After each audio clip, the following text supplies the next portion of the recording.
अब तक आपने सुना कि कैसे आखिरी पेशी के पहले आज ख्याली और तुलसी से कोर्ट परिसर में प्रधान जी और पटवारी जी की भेंट होती है और मुकदमा ख़त्म करने के लिए उन्हें ऑफ़र मिलता है कि तुलसी को कला मंडली में नौकरी मिल सकती है और ख्याली अगला ग्राम प्रधानी का चुनाव लड़ सकते हैं।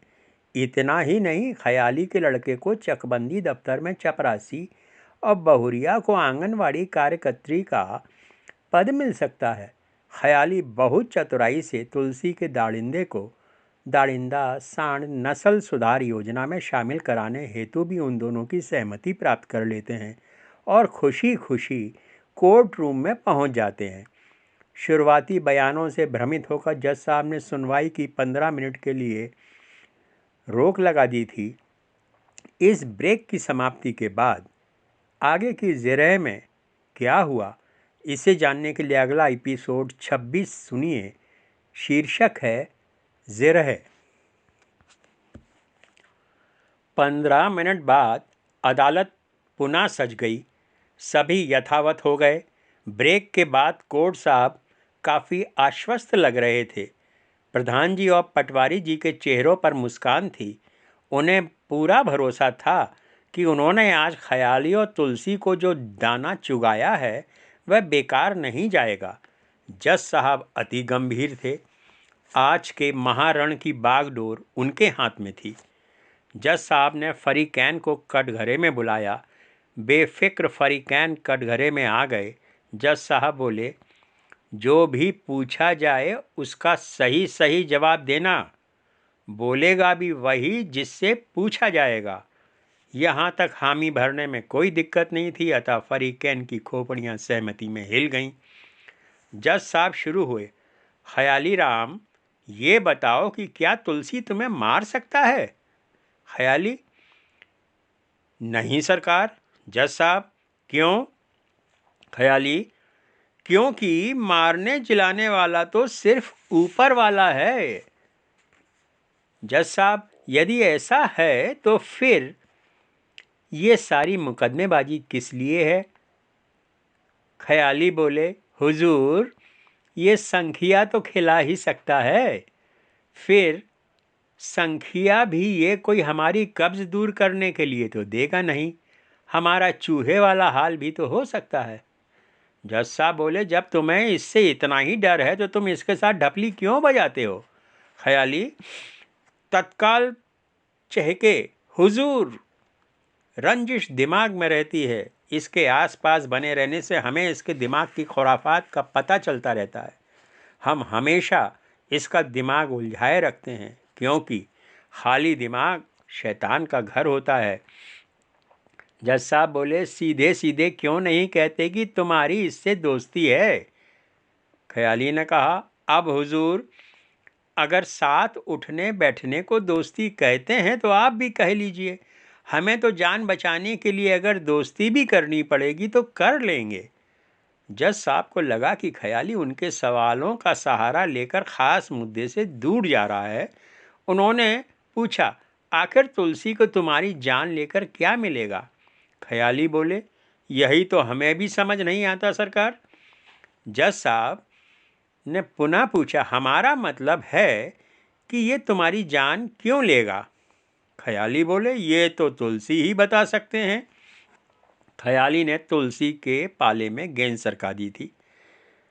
जज साहब अब तुलसी से मुखातिब होकर बोले, बोलो तुलसी, तुम्हारा इस बारे में क्या कहना है? तुलसी तत्काल चौंके, किस बारे में?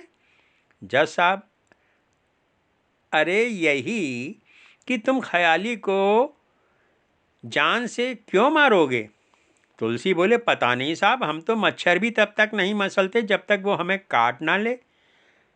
अब कोई अगर हमारे ही क्रियाक्रम की तैयारी करेगा तो हमें भी तो अपनी आत्मा बचानी पड़ेगी।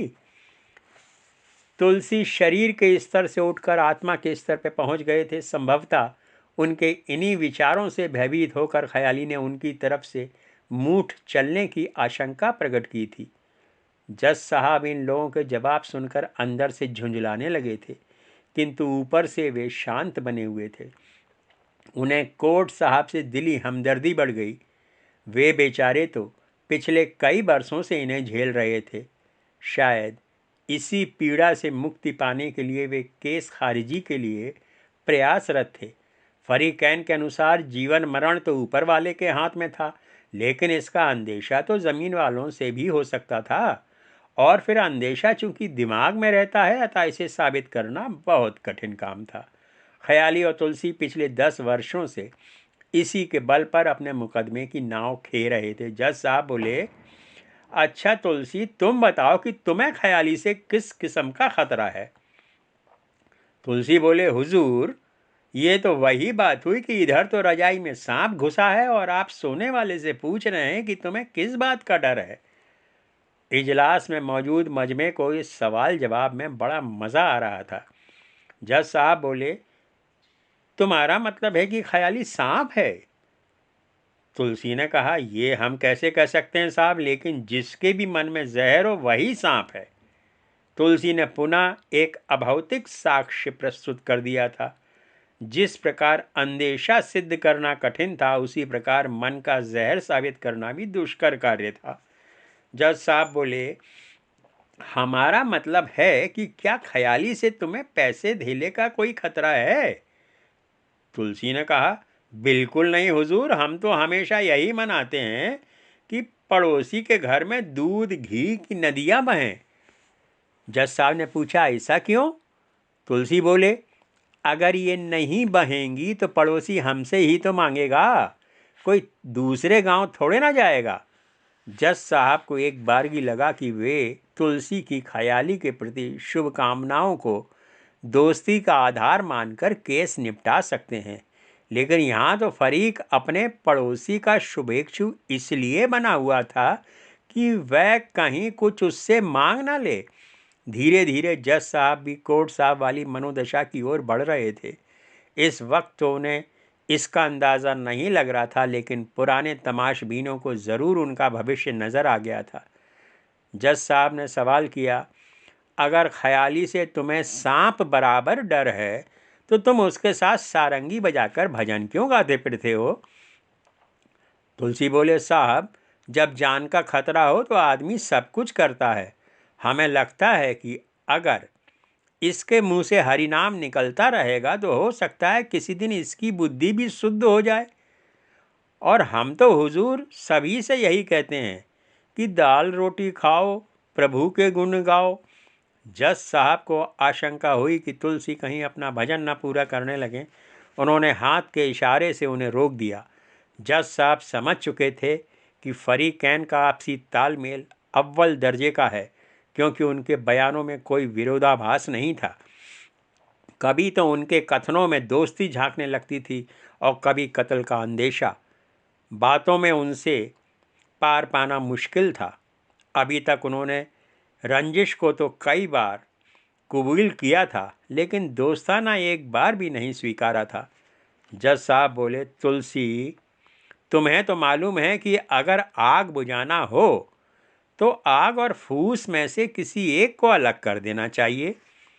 तुलसी को उनकी बात का मतलब साफ नहीं हुआ। वे जज साहब का चेहरा टापने लगे। जज साहब ने अपनी बात साफ की, तुम्हारा कहना है कि तुम दोनों को ही एक दूसरे से जान का खतरा है। अगर इस आग और फूस में से किसी एक को जेल में डाल दें तो फिर तो आग नहीं भड़केगी। तुलसी अभी भी चुपचाप थे, क्योंकि तस्वीर अभी भी धुंधली थी। उन्होंने पूछा, हुजूर, पहले इसका तो फैसला हो जाए कि आग कौन है, फिर उसे चूल्हे में डालो या जेल में। ख्याली ने भी मुंडी हिलाकर तुलसी का समर्थन किया। गाड़ी घूमकर फिर वहीं आ गई जहां से चली थी। अभी तक इसी आग का तो चिन्हीकरण नहीं हो सका था, अन्यथा इजलास ने इसे कभी का बुझा दिया होता। जज साहब के सामने पुनः यक्ष प्रश्न उपस्थित हो गया था। कोर्ट साहब उन्हें हम तो पहले से ही जानते थे वाली नज़रों से देखने लगे। तमाशबीन तुलसी और ख्याली की अक्ल के कायल दिख रहे थे।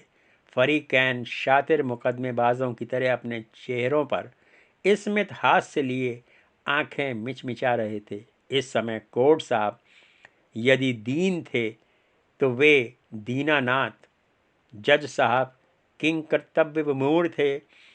इसी समय इजलास में मौजूद प्रधान जी बोले, हुजूर यदि इजाज़त हो तो हम कुछ बोलना चाहते हैं। हम उसी गांव के प्रधान हैं जहां ये फरीकैन निवास करते हैं। जज साहब ने देखा कि प्रधान जी गंभीर थे। उन्होंने अनुमति दे दी। प्रधान जी कटघरे में आकर बोले, हुजूर फरीकैन को हम अच्छी तरह जानते हैं। इनका रोज का साथ उठना बैठना है, एक साथ खाना पीना है। यदि एक सुरती बनाता है तो दूसरा इसका चूना उड़ाता है। गांव में इनका किसी से कोई झगड़ा नहीं है। बहुत पहले कभी इनके परिवारों में बत कही हुई थी, लेकिन उसका भी अब कोई मतलब नहीं है। दोनों गुणी आदमी हैं। लोक गायकी में आसपास के 150 गांवों में इनकी टक्कर का कोई नहीं है। इनके हाथ सारंगी और ढपली के लिए बने हैं। गणासा तो इनमें ठहरेगा भी नहीं। ख्याली प्रधान जी की बातें शांति से सुन रहे थे, क्योंकि अभी तक उन्होंने उनका बखान ही किया था। लेकिन गणासे वाली बात पर वे बीच में बोल पड़े, लेकिन प्रधान जी तुलसी के सुकट्टी हाथ पानी में संख्या की पुड़िया तो घोल ही सकते हैं। ख्याली की इस हरकत पर जज साहब ने उन पर कड़ी दृष्टि डाली। ख्याली 2 कदम पीछे होकर सुटुक गए। प्रधान जी ने बात आगे बढ़ाई, हुजूर हमारे गांव के लोग बहुत शांति पसंद हैं और प्रेम से रहते हैं। अगर इनके दिमाग में कोई शक पैदा हो गया है तो हम इसे निकाल देंगे। वैसे हमने इनके दिमाग से शक का कीड़ा निकालने के लिए पहले से ही काफ़ी इंतज़ाम कर दिया है। आप निश्चिंत रहें, कोई किसी का कत्ल नहीं करेगा। हम आपको विश्वास दिलाते हैं। ख्याली और तुलसी के दिमाग से संभवतः प्रधान जी से हुई बातें विस्मृत हो गई थीं। अतः तुलसी तत्काल प्रधान जी के विश्वास पर कुठाराघात करते हुए बोल पड़े, कत्ल हम लोगों को करना है, फिर आप कैसे विश्वास दिला सकते हैं कि नहीं होगा। प्रधान जी को लगा कि भरी अदालत अब उनकी इज्जत का कचरा होने वाला है, तो उन्होंने सीधा दांव चला और बोले, तुलसी जब तुम हवाई जहाज में देश विदेश घूमोगे तो खुद ही कत्ल वतल भूल जाओगे। अचानक ये देश विदेश घूमने वाली बात इजलास को समझ नहीं आई, किंतु तुलसी तुरंत समझ गए। प्रधान जी का वादा अब बरामदे से उठकर अदालत में आ गया था। उन्हें यकीन हो गया था कि अब प्रधान जी जरूर उन्हें लोक मंडली में डाल देंगे। तुलसी ने श्रद्धा से प्रधान जी को प्रणामी की और पीछे हट गए। जज साहब को ये सब अनुकूल तो लगा, लेकिन उनका अंतिम वार्तालाप उनकी समझ से परे था। वे पुनः अदालत को व्यवस्था देते हुए बोले, इजलास में एक बार में एक ही बोलेगा और जिसे बोला जाए वही बोलेगा। तुलसी समझ गए कि ये फरमान उन्हीं के लिए था, अतः वे कोने में सुटुक गए। प्रधान जी बोले, हमारे गांव का सिर्फ यही एक मुकदमा है जो इतने सालों से खामोखां अदालत का वक्त ज़ाया कर रहा है। हमारी प्रार्थना है कि इसे खारिज कर दिया जाए। हम आपको दोबारा भरोसा दिलाते हैं कि गांव में कोई खून खराबा नहीं होगा। इस बार ख्याली जज साहब की हिदायत भूलकर बीच में टपक पड़े, आप कैसे कह सकते हैं कि नहीं होगा? जान तो हमारी जानी है, आपको क्या फ़र्क पड़ेगा? फरीकैन की बातों से प्रधान जी थोड़ा खिजलाने लगे थे, अतः ज़रा कड़ाई से बोले, बेटा जब प्रधानी का हार गले में पड़ेगा तो सारी रंजिश नीचे से निकल जाएगी। जज साहब को उनकी ये टिप्पणी कुछ गलत टाइप की लगी और अचानक उठी ये प्रधानी के हार वाली बात भी उनके पल्ले नहीं पड़ी। उन्होंने हिदायती लहजे में प्रधान जी की तरफ देखा। ख्याली आंखें चमकाते हुए बोले, प्रधानी का हार तो ठीक है, लेकिन तुलसी ने अगर अपने दाड़िंदे से हमारे पेट में सींग घुसवा दिया तो? प्रधान जी जल्दी से बोल पड़े, घुसा कैसे देगा? सरकारी आदमी किसी के पेट में सींग नहीं घुसाता। प्रधान जी और ख्याली के बीच वार्ता अत्यंत सांकेतिक थी, अतः इजलास की समझ से बाहर थी। इस वार्ता से चूंकि अदालती कार्रवाई हर बार करवट ले लेती थी, अतः तमाशबीन मुतमईन थे कि इन बातों का जरूर कुछ मतलब होगा। वैसे इनका असली मतलब तो सिर्फ फरीकैन और प्रधान जी ही जानते थे। फरीकैन ने बड़ी सफाई से प्रधान जी के वायदों का कबूलनामा भरी अदालत पेश करा दिया था। प्रधान जी को भी लगा कि अब उनके लिए अपने वायदे से पीछे हटना संभव नहीं था। जज साहब सारी बातें समझ तो रहे थे, लेकिन वे शायद फरीकैन के मुंह से सुनना चाहते थे कि उनके बीच रंजिश अब नेस्तनाबूद हो चुकी है। जज साहब ने फरीकैन से पूछा, अब तो तुम दोनों की रंजिश खत्म हो गई होगी, अब तो कोई किसी का कत्ल नहीं करेगा। ख्याली बोले, जब प्रधान जी कह रहे हैं तो आप भी ऐसा ही समझ लो सरकार। तुलसी बोले, जब ख्याली ऐसा बोल रहा है तो इनकार करके हमें मरना थोड़े ही है। जज साहब खिजलाने वाली स्थिति में थे, क्योंकि प्रधान जी ने हाथी तो पार करा दिया था, लेकिन फरीकैन ने इसकी पूंछ फंसा दी थी। फरीकैन ने अभी तक स्वीकारोक्ति नहीं की थी कि उनके बीच अब रंजिश जैसी कोई बात नहीं है। वे अभी कड़ाई से कुछ बोलने ही वाले थे कि पटवारी जी बोल पड़े, हुजूर अगर इजाज़त हो तो मैं भी इजलास के सामने कुछ बातें रखना चाहता हूँ। मैं इनके इलाके का पटवारी हूँ। जज साहब ने देखा कि इनके इलाके का हाकिम खुद इस मामले में बयान करना चाहता है, तो उन्होंने मुंह के शब्द वापस निगल लिए। उन्होंने पटवारी जी को कटघरे में आने का संकेत किया। वे पुनः धीर गंभीर मुद्रा में आ गए। पटवारी जी बोले, हुजूर मैं इस मामले से जुड़े कुछ ऐसे राज जानता हूं जो चुटकी बजाते ही दूध का दूध और पानी का पानी कर देंगे। उनके डायलॉग से तमाशबीनों की नज़र इस नए किरदार की तरफ उठ गई और उनके कान कुछ ज़्यादा ही खुल गए।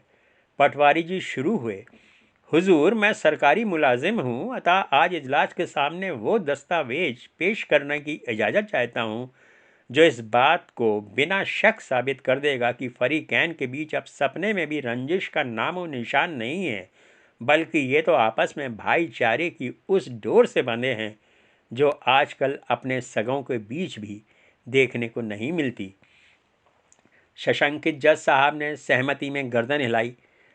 पटवारी जी ने जेब से कागज़ निकाला, फिर फरीकैन की तरफ देखकर बोले, हुजूर ये है वो दस्तावेज जिसमें फरीक तुलसी ने दूसरे फरीक ख्याली की दुधमही पोती को कानूनन गोद लेने की पेशकश करते हुए दरख्वास्त की है कि उसे सरकार से इस बात की इजाज़त मिले और इसका इंदराज सरकारी दस्तावेज में भी कर दिया जाए ताकि गोदनामे की सनद रहे और वक्त ज़रूरत काम आए।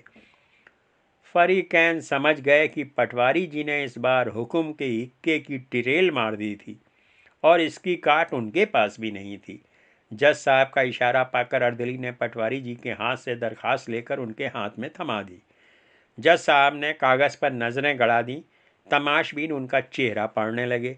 फरीकैन एक दूसरे को देखने लगे। उन्हें लगा कि बाजी उनके हाथ से निकल गई है। दरखास्त पढ़कर जज साहब फरीकैन से मुखातिब हुए, क्या ये दरखास्त तुम लोगों ने दी है? तुलसी बोले, हाथ कंगन को आरसी क्या, पढ़े लिखे को फारसी क्या, आप कोई गलत थोड़े ही बोलेंगे। जज साहब का पहले कभी इतने शातिर फरीकैन से पाला नहीं पड़ा था। वे अभी तुलसी को डांटने ही वाले थे कि ख्याली मौके की नज़ाकत समझकर बीच में बोल पड़े, जी हुजूर दरखास्त तुलसी ने दी थी और उस पर हमने भी अपनी सही की थी। ऐन वक्त पर ख्याली ने तुलसी की रक्षा कर ली थी। इस बात को जज साहब ने भी नोट किया। उन्होंने पटवारी जी को बयान जारी रखने का संकेत किया। पटवारी जी बोले, हुजूर सोचने वाली बात यह है कि कोई इंसान अपने जानी दुश्मन को अपनी पोती कैसे दे सकता है। इतिहास गवाह है कि आज से पहले मौके बेमौके माँ बाप ने तो ज़रूर अपनी औलाद की कुर्बानी दी है, लेकिन आज तक इस बात की कोई नज़ीर नहीं है कि कभी किसी ने अपनी औलाद की औलाद को कुर्बान किया हो। पटवारी जी की बात ने इजलास में सन्नाटा खींच दिया। तमाशबीनों की आंखें बता रही थीं कि पटवारी जी की बात से वे भी सहमत थे। जज साहब को भी इस बात में उम्मीद की किरण दिखी, अतः वे पटवारी जी को आशापूर्ण नज़रों से देखने लगे। पटवारी जी की कुछ पलों की चुप्पी ने उनके बयान का असर दुगना कर दिया। अंत में वे बोले, अब हुजूर को फैसला करना है कि ये मुकदमा खारिज होने लायक है या नहीं। अदालत के लंच का टाइम हो गया था, अतः जज साहब ने अदालती कार्रवाई रोक दी।